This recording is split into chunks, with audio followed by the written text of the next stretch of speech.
ये जो वेरिएंट आ रहा है इसमें उन दोनों का कॉम्बिनेशन है।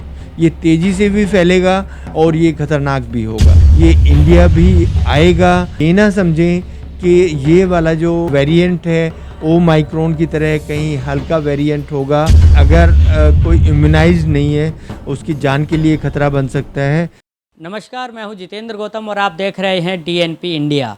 आपने बीते इन 2 सालों में लगभग कोरोना की 3 लहर देखी, लेकिन अब आपको संभलने की ज़रूरत है क्योंकि इस बार चौथी लहर ने भी लगभग विदेशों में कोहराम मचाना शुरू कर दिया और ऐसे में कब ये भारत पहुंच जाए इसका कोई भरोसा नहीं है। ज़्यादा जानकारी के लिए मेरे साथ डॉक्टर ब्रजपाल त्यागी जी मौजूद हैं। इनसे जानते हैं कि कोरोना की जो चौथी लहर है, जो चौथा वेरिएंट है, वो किस तरह का है और किस तरह से अभी तक जो जानकारी है किस तरह से वो हार्मफुल हो सकता है। डॉक्टर साहब, आपसे जानना चाहेंगे जो अब तक की स्टडी के हिसाब से ये जो चौथी लहर का वेरिएंट है ये किस तरह का है? ये इसको हम बोलते हैं डेल्मिक्रॉन। इसमें हमारा डेल्टा भी होता है और ओमाइक्रॉन भी होता है। जो डेल्टा वायरस है वो हमारा फेफड़ों पे इफ़ेक्ट करता है, उसमें धक्के बनाता है फेफड़ों की नसों में और जो निमोनिया पैदा करता है, उससे ऑक्सीजन कम होती है। तो ये बहुत ख़तरनाक होता है जान के लिए।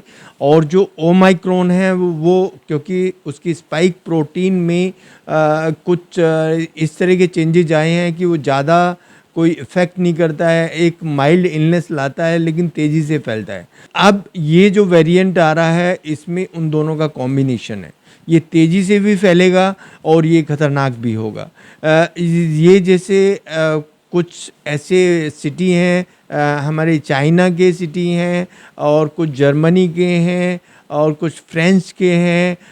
उनमें ऑलरेडी ये आ चुका है, दस्तक दे चुका है। ये इंडिया भी आएगा। तो हम सब लोगों को सावधानी क्या रखनी है? एक तो इम्यूनाइजेशन हमें सबको करवाना है। जो माननीय प्रधानमंत्री जी ने बताया है कि हमें एक एक्स्ट्रा डोज भी लेके रखनी है, जिसको हम प्रिकॉशन डोज लेते हैं, जो एजिड लोगों के लिए बताया गया है या जो हेल्थ वर्कर्स हैं उनके लिए बताया गया है, पुलिस वालों के लिए बताया गया है, पत्रकारों के लिए बताया गया है। उसको हम लें और हम ये ना समझें कि ये वाला जो वेरिएंट है ओमाइक्रॉन की तरह कहीं हल्का वेरिएंट होगा। वो क्योंकि हम किसी भी दुश्मन को अगर कमज़ोर समझेंगे तो उसमें हम मार खा सकते हैं। हम पहले से ही उसकी सावधानी रखें और उसके साथ साथ जो भी जितनी भी हमारी कोविड प्रोटोकॉल हैं उनको मेंटेन करें और वो बहुत ही अच्छा रहेगा। क्योंकि हमारा पूरा कंट्री इम्यूनाइज्ड है तो हो सकता है कि वो बहुत ज़्यादा इफ़ेक्ट नहीं करेगा, पर सावधानी इसमें बहुत ज़रूरी है। सर, अभी तक कितने देशों में ये लगभग आपको देखने को मिला है और अगर बात करें किस तरह से फैल रहा है? ये 4 देशों में जैसे अभी मैंने बताया, ये आपको फ्रांस में मिल रहा है, ये चाइना में मिल रहा है, ये आपको जर्मनी में मिल रहा है। इसके कुछ स्ट्रेन आपको यूके में भी मिले हैं। इस स्ट्रेन का नाम है BA.2।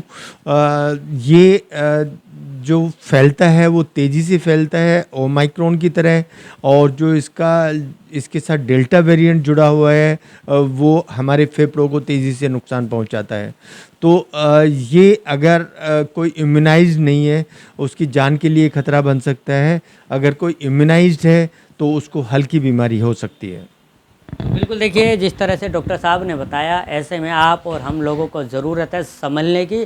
और जब भी आप किसी भी सार्वजनिक जगह पर जाते हैं तो मास्क और सैनिटाइज़र का उपयोग करना अब पहले की तरह ज़रूरी समझिए, क्योंकि अगर आपको इससे बचना है तो ये ज़रूरी है।